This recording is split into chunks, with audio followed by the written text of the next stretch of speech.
Unfortunately, these are dramatic times. Europe might very well be on its way to destruction. The Europe you know from a tourist point of view, of the Europe you know from the stories of your parents, of friends, of families, is on the verge of collapsing. We are now witnessing profound changes that will forever alter Europe's destiny and might send our continent in what Ronald Reagan once called 1,000 years of darkness. The takeover of Europe is part of the global fight of Islam for world domination. Islam is a political ideology. Islam's heart lies at the Quran, and the Quran is a book that calls for hatred, that calls for violence, that calls for murder, that calls for war, that calls for submission. And the Quran asks and orders Muslims to kill non-Muslims. The Quran describes Jews as monkeys and pigs. تعرفي اليهود؟ بتحبيهم؟ لا ما بتحبيهمش ليه؟ كده عشان هم ايه؟ هم قردة وخنازير. عشان هم قردة وخنازير؟ مين قال عليهم كده؟ ربنا. قال عليهم فين؟ القرآن. قال عليهم في القرآن كده. The Quran is Allah's personal word, which leaves no room at all for interpretation. Therefore, ladies and gentlemen, there is no such thing as a moderate Islam. Sure, there are moderate Muslims, but there is no moderate Islam. Muhammad was a warlord, and in establishing Islam, he preached violence. He preached the slaughter of non-Muslims. He took part in 78 battles and slaughtered the Jewish tribe of Banu Qurayza. And Muhammad said, and I quote, "I have been ordered by Allah to fight against people until they testify that there is no God but Allah and Muhammad is his messenger." The purest joy in Islam is to kill and to be killed. And ladies and gentlemen, Muhammad's behavior and the Quran inspire until today jihadists from all over the world to slaughter innocent people, like in Washington, in New York, in Madrid, in London, in Amsterdam and in Mumbai. The truth is that Islam has always attempted to conquer Europe, and it has done so for centuries. The Christian city of Constantinople fell, as we all know, in the 15th century.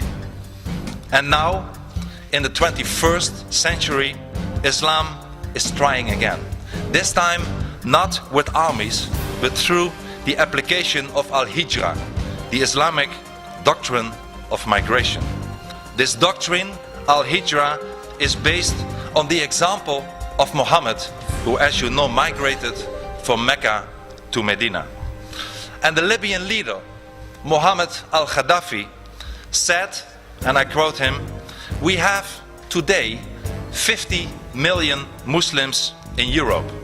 There are signs that Allah will grant them victory in Europe without swords, without guns, without conquest. Those 50 million Muslims of Europe will turn Europe into a Muslim continent within a few decades." For the first time in world history, there are dozens of millions of Muslims living far outside the Dar al-Islam, the Islamic world, and that poses an enormous threat to us in the West. Ladies and gentlemen, the al-Hijra may be the end of the Western civilization as we know it. My country is in the process of becoming Hollandistan, as Europe, as Badior stated correctly, is becoming Eurabia. And let me give you a few examples. Only 12% of the German Muslims see themselves more Germans than Muslims. And churches all over Europe, churches are emptying out, whereas mosques are shooting up like mushrooms.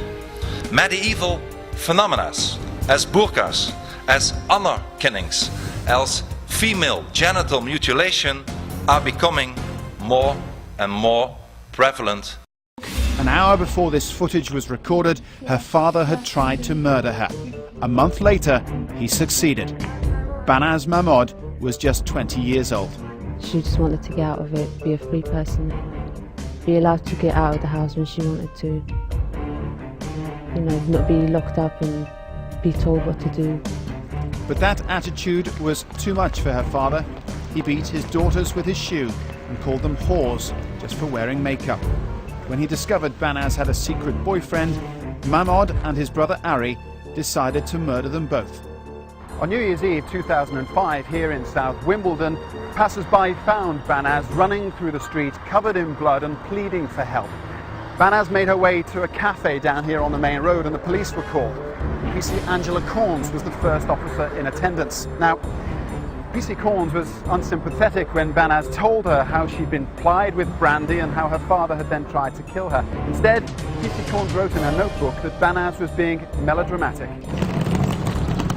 Banaz Mahmoud was strangled in her own home, her body crammed into a large suitcase.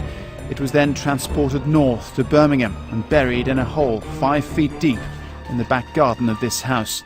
It was 3 months before her body was found. Sharia statements, Sharia testaments, Sharia mortgages, Sharia schools, Sharia banks, yes, even in the United Kingdom, Sharia courts and even Sharia Barbie dolls. We all have it in Europe today. And then I have not even mentioned that, for instance, in Denmark, in the capital of Denmark, Copenhagen, 70% of the crimes are committed by Muslims. Ladies and gentlemen, we let in the Trojan horse.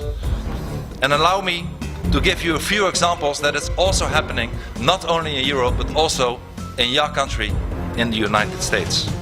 Muslim taxi drivers in Minneapolis airport have already refused more than 5,000 passengers because they were carrying alcohol.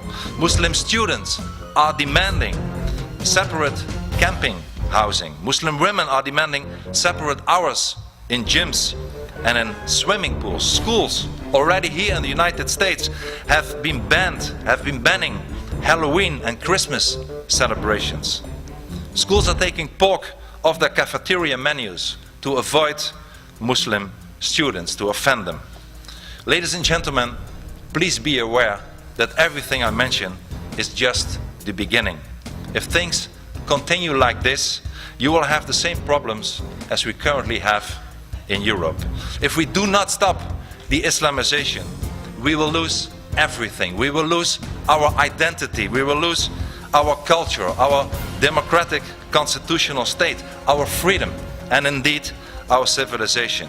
And in Europe, we are already losing the right of free speech, the right to criticize Islam. Ladies and gentlemen, there is one Western country that has been forced to fight the forces of jihad for its values since the beginning, the very first day of its existence. And that is the State of Israel. I love Israel. However, in Europe, being pro-America and being pro-Israel makes you almost an endangered species. But Israel, ladies and gentlemen, is a beacon of light in an area, the Middle East, that is pitch black everywhere else. Israel is a Western democracy. Very important point I want to make for you. The so-called Middle East conflict is not about land at all. It is not a territorial conflict. It's a conflict about ideologies. It's a battle between Islam and freedom. It's not about some land in Gaza or Judea and Samaria. To Islam, the whole of Israel is occupied territory. They see Jerusalem and Haifa as settlements too. Islam forces Israel to fight. And Israel is not just fighting for itself. Israel is fighting for all of us. We all are Israel. Israel fights for the entire West.